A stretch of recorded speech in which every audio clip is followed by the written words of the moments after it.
તો પરસોત્તમ મહિનાનો આજ આપણે 3-4 દી પૂંજવા જઈએ આસપાસ વિડીયો બનાવ્યો અને પ્રસાદીમાં જો સકરી લઈ લીધી છે અને આ પૂંજાકો લઈ લીધો છે.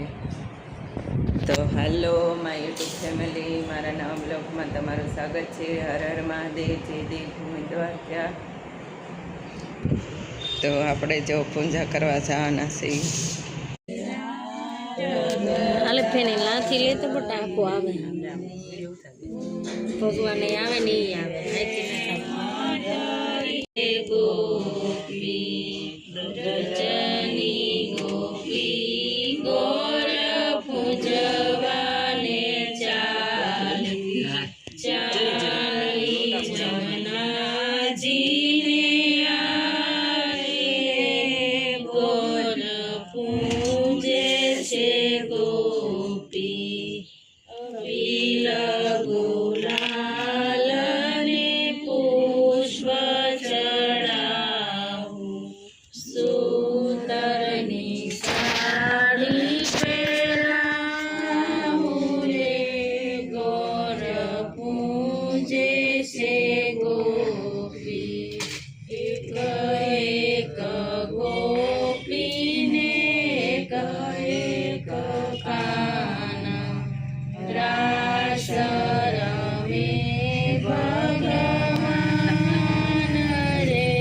ગોર પૂજે છે ગોપી રે મળ્યા મહેતા નરસૈના સ્વામી ગોપી આનંદ સુખ પામી રે ગોર પૂજે છે ગોપી.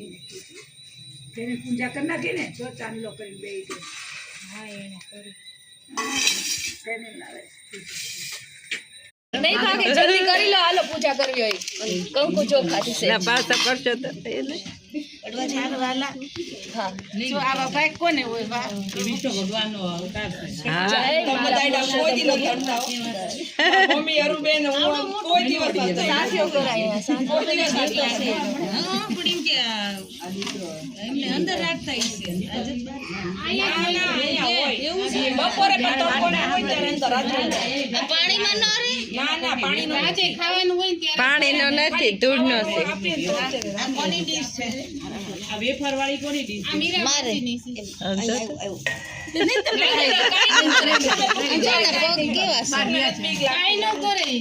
આ તો ભગવાનનું સ્વરૂપ છે બાપા. અને જાજુ ફરાય નહીં, ઓલું શાંતિથી લઈને રેવા એવા. બે સ્થળ હોય દી વાતે હાથી. આ બે સ્થળ હોય તો હાલે આપણે પૂછું કોઈને કોઈ છે બસ વાળો એમના ઘર વાળા બસ ઉપાડે. મારું આરતી ગુણ કાની દેવા પ્રેમ ધરી મંદિર પધરાવું, પ્રેમ ધરી મંદિર પધરાવું, સુંદર સુખડાએ આનંદ મંગલ કરું આરતી હરિ ગુરુ સંતની સેવા. મારે આંગણ તુલસીનો ક્યારો, મારે આંગણ તુલસી. વાસુદેવાય ઓમ નમો ભગવતે વાસુદેવાય ઓમ નમો ભગવતે વાસુદેવાય ઓમ નમો ભગવતે વાસુદેવાય ઓમ નમો ભગવતે વાસુદેવાય ઓમ નમો ભગવતે વાસુદેવાય.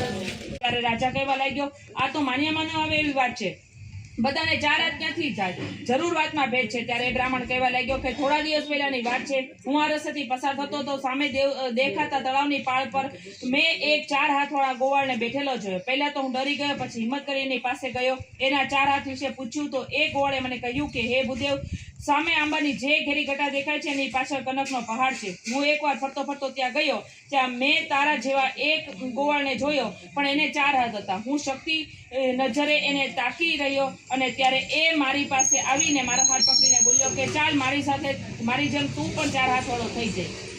આમ કહીને એ ગોવાળ મને કનકના પહાડ પર લઈ ગયો. ત્યાં ભગવાન પુરુષોત્તમનું મંદિર હતું. એ મંદિરનો મહિમા એવો હતો કે જે એ મંદિરનો પ્રસાદ જમે એ 4 હાથ વાળો થાય. મેં પ્રસાદ લીધો એટલે હું પણ 4 હાથ વાળો થયો. આ સાંભળી મહાપાપી રાજા બોલ્યો કે હે ભૂદેવ, મારા પર એક ઉપકાર કરો, મને મંદિરે લઈ જાઓ, કદાચ મારા પાપ ત્યાં ધોવાય. બ્રાહ્મણ તો રાજા રાણી લઈને આંબાની ઘટા પાછળ આવ્યો, પણ ક્યાંય કનકનો પહાડ ન દેખાયો. તેથી પશ્ચાતાપની આંખમાં સળગતો રાજા રઘવાયો થઈને પૂછવા લાગ્યો કે ભૂદેવ, તમે તો સોનાના પહાડની વાત કરતા હતા, પણ અહીં તો ક્યાંય માટીનો પહાડ પણ દેખાતો નથી. અહીં તો મેદાન છે. આ સાંભળી 4 હાથ વાળો બ્રાહ્મણ ઊંડા વિચારમાં પડી જતા બોલ્યો કે હે રાજા, એ દેવતાય પહાડ છે. પુણ્ય કરા હોય ને એને જ દેખાય. જિંદગીમાં એકાદ પુણ્ય કર્યું હોત તો તને જરૂર એ પહાડ દેખાય, પણ તે નરિયા પાપ કર્યા છે, તેથી તે દેવતાએ પહાડ અદ્રશ્ય થઈ ગયો છે. આ સામે રાજા રડમસ અવાજે બોલ્યો, તમારી વાત સાચી છે ભૂદેવ, મેં નરિયા પાપ કર્યા છે. એ પાપ જે આ પુણ્યનું અવસરે મારા આડા ઉભા છે. હે ભૂદેવ, મારા પાપ બળે એવો કોઈ રસ્તો તમારા ધ્યાનમાં હોય તો મને દેખાડો. તમે કહો તેમ કરવા હું તૈયાર છું. ત્યારે બ્રાહ્મણ કહેવા લાગ્યો કે હે રાજા, જે માણસે જિંદગીમાં કદી પુણ્યદાન ન કર્યા હોય ને, વ્રત તપ ન કર્યા હોય, તો દાન દક્ષિણા ના આપી હોય, તો એના માટે ભવ પાર કરવાનારું એક જ વ્રત છે, એ છે પુરુષોત્તમ વ્રત. તારા સદભાગ્ય અત્યારે પુરુષોત્તમ માસ ચાલે છે. એ પવિત્ર માસના છેલ્લા 8 દિવસ બાકી છે. આ 8 દિવસ 5 માણસો અહીં બેસીને ઉપવાસ કરે, પ્રભુના ગુણગાન ગાય, તે પુણ્યના પ્રભાવે જરૂર કનકના પહાડના દર્શન થાય. રાજાને તો ગમે તેમ કરીને કનકના પહાડના દર્શન કરવાતા. એથી એ ઝડપથી બોલ્યો કે હું અત્યારે જ મારા નગરમાંથી 5 જણને પકડી લાવું છું. એ 5 ઉપવાસ કરી અને ભગવાનના ગુણગાન ગવડાવ્યું છે, પછી તો મને કનકનો પહાડ દેખાશે ને. ત્યારે 4 હાથ પૂજાવાળો બ્રાહ્મણ હસીને બોલ્યો કે હે રાજા, એમ પરાણે પુણ્ય ન થાય. આપ મુવા વગર સ્વર્ગે ન જવાય. જો કનકના પહાડના દર્શન કરવા હોય તો જાતે ઉપવાસ કરવા પડશે. તમે ઉપવાસ કરો એનું જ ફળ તમને મળે. સહન કર્યા વગર શ્રી હરિ ન મળે.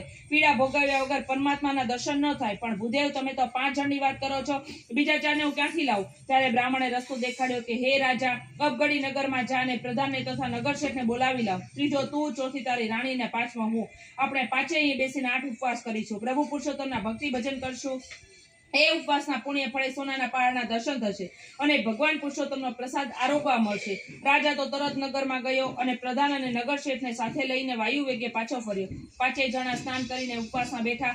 ફળ ફૂલ કે પાણી પણ ન લેવું એવો દ્રઢ સંકલ્પ કર્યો. 5 ઊંચા અવાજે નામ જપ કરવા લાગ્યા. એમ કરતા 8 દિવસ વીતી ગયા. 9મા દિવસની સવાર થતા જ કનકના પહાડના દર્શન થયા. ત્યારે રાજાની આંખમાંથી હર્ષના આંસુ વહેવા લાગ્યા. 5 લથડતા પગે પહાડ ચડ્યા અને જઈને જોયું તો પહાડની ટોચ પર સ્વયં પુરુષોત્તમ પ્રભુ બિરાજ્યા છે. 5 દંડની જેમ પ્રભુના ચરણમાં આળોટવા લાગ્યા. પ્રભુના દર્શનથી 5નો મનુષ્ય અવતાર સફળ થઈ ગયો. મહાપાપો બળીને ભસ્મ થયા અને બધાને જ 4 ભુજાવાળા થઈ ગયા. થોડી વારે વૈકુંઠનું વિમાન આવ્યું.